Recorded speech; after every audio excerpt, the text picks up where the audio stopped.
Let's hear from Maria, who will share with us the first signs that her son was showing red flags for autism.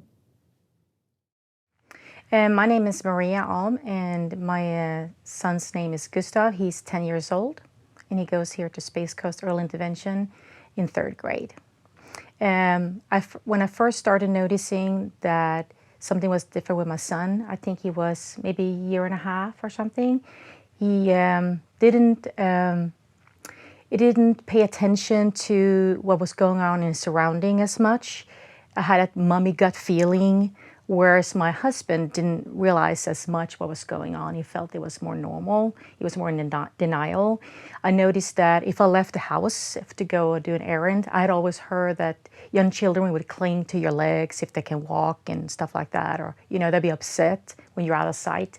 He didn't. He was completely focused on the TV or what he was doing. And when I came back, he wasn't noticing either. He noticed more of my husband, what was going on. So he was like in his own little world.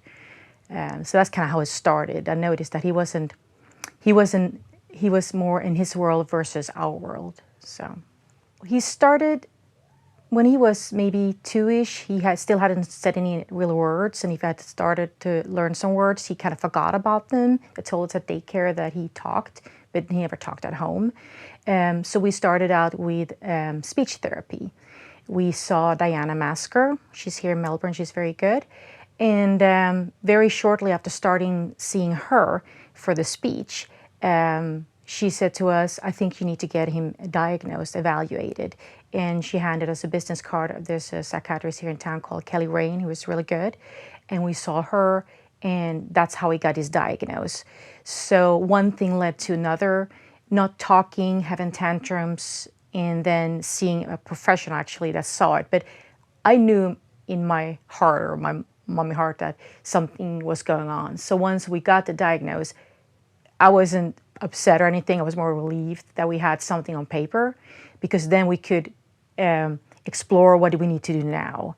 So that's kind of how it started. So he ate normal up to, I think, like 2-ish or something like that. Then he had an ear infection. I don't have anything to do with that, but at that point he didn't want to try any new foods, and it's very, at that stage where they try solid foods and they're trying different things at that age. So he just went back to like having like bottle, like formula and stuff like that. It was a hard period until he gets the things for his ears, and then he pretty much refused to eat. We could only feed him like beige things, I would say. It was like banana, French toast, a little bit of cheese. It was very limited what he ate. He had like 5 different things that he would eat. If he tried something new, he would get very upset. He would throw up and all that stuff. Our world was circling around food for a very long time. He didn't really gain weight and all that stuff. Today, he's 10. This year's been an amazing year. He's eating much more. Some saying it's hope. But he only ate very few things, like the grilled cheese. And I come from a certain place, and I had to save the wrapper from the place it came to wrap maybe my grilled cheese in it to make it look the same. He would only eat a certain cookie. He would smell his food. It's very common. There's somebody on the spectrum that smell their food, and that can actually, I guess, to have an enlightened sense of smell maybe, but he could tell difference where things came from. It was the French toast from Publix versus Walmart versus a Publix cookie versus a different cookie. It's very interesting how if the milk was not the same milk, he just knew it. And so we only had like 5 different things we could feed him. And so that's definitely was a problem. So he didn't get the nutrition probably he needed.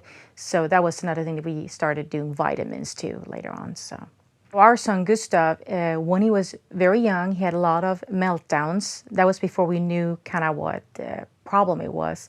For example, I like to go to Target. So I took him with me no matter what when he was young, but it didn't really work out, and I could not figure out why. He would scream.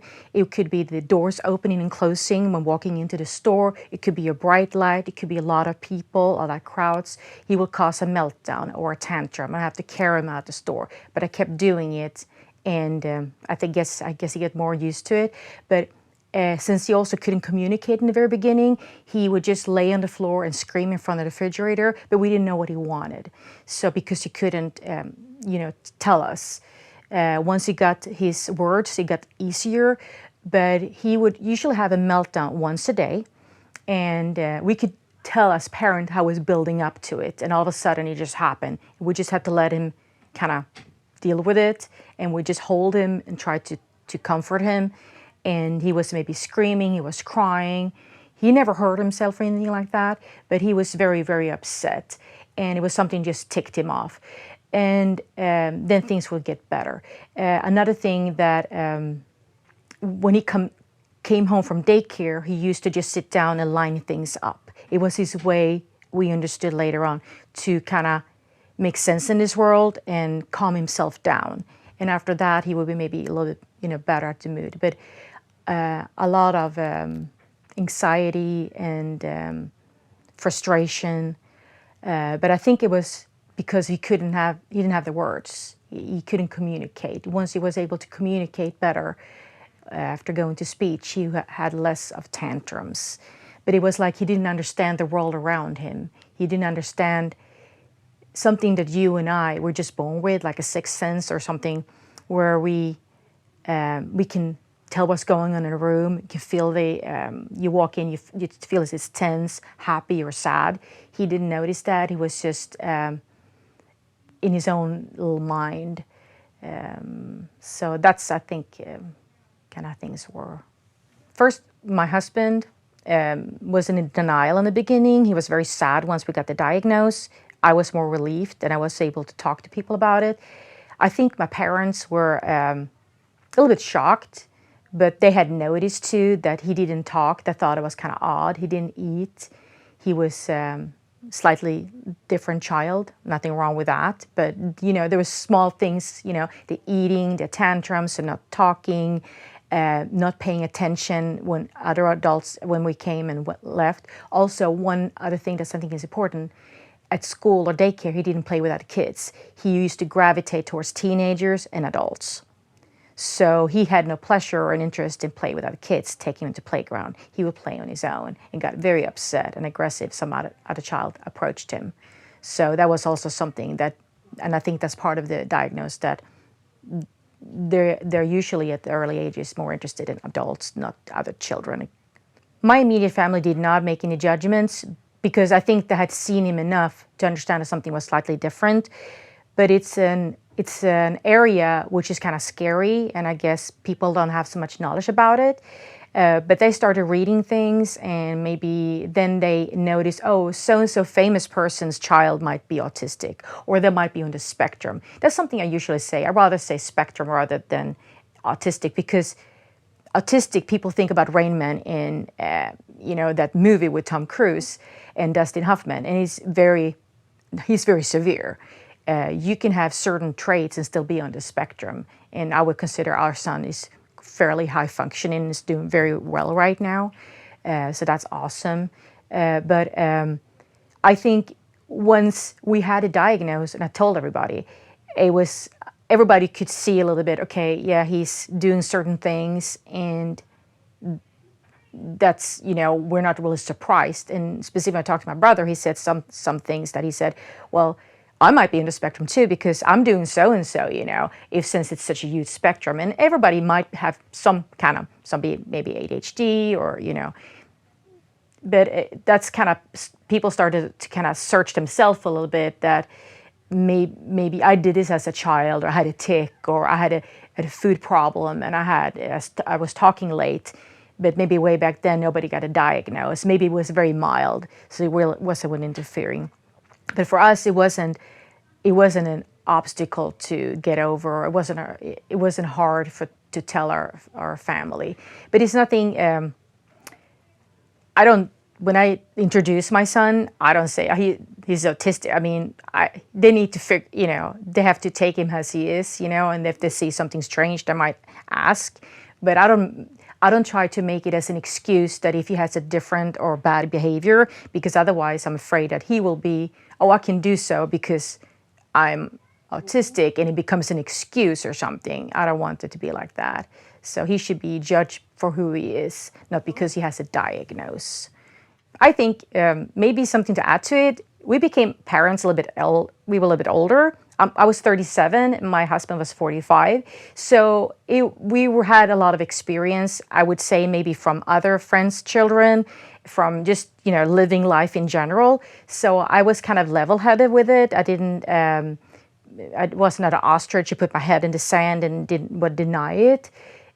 Maybe if I was younger, I'm not saying something, different being a young parent, but I had, I think, some kind of life experience, and I kind of knew what was going on. And actually, before he was even born, because of us being older parents, I was afraid of some kind of different, so does something actually go wrong?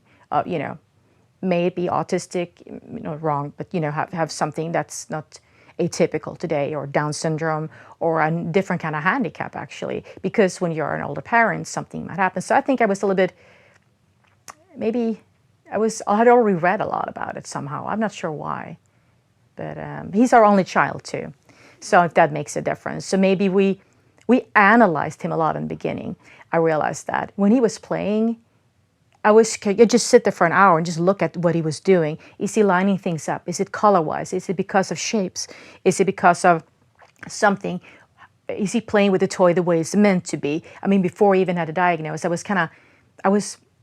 I felt something was wrong, and I was analyzing rather than maybe playing with him. And now I feel kind of bad about that, but that's probably what led us to get help early, because I firmly believe for the early intervention that, and coming to this school specifically, is that he helped him a lot. He's only 10 now, but he made tremendous changes, So, and not being afraid, not being ashamed.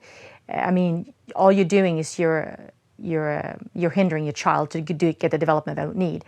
Just being top of the game, ask people, ask friends, there's Facebook forums, you can join, groups, even though you're not sure if your child has something or not, just to kind of look for the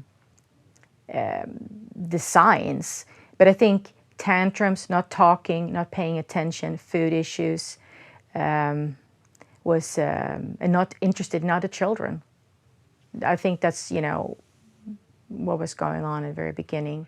Maybe at that point we had an iTouch, which is a long time ago now, because we have iPhones and iPads, but he really wanted an iTouch, so if we go out and eat or something like that, that's, be his kind of bonus or his reward. So maybe we would use that, but our son maybe doesn't follow that way so much. He never had a preferred like blanket, toy, or anything like that, really. So we wouldn't maybe so easily to motivate him in those terms. But he wanted that iTouch a lot, and he wanted to watch TV. But we never applied a particular reinforcement for those things, because I think his personality. So Gustav never fell under that umbrella, I would say. When I saw Gustav interacting with other children, I would notice that he would play on his own. He wouldn't maybe try to steal a toy from another child or something. He wasn't really aware that that other child was there.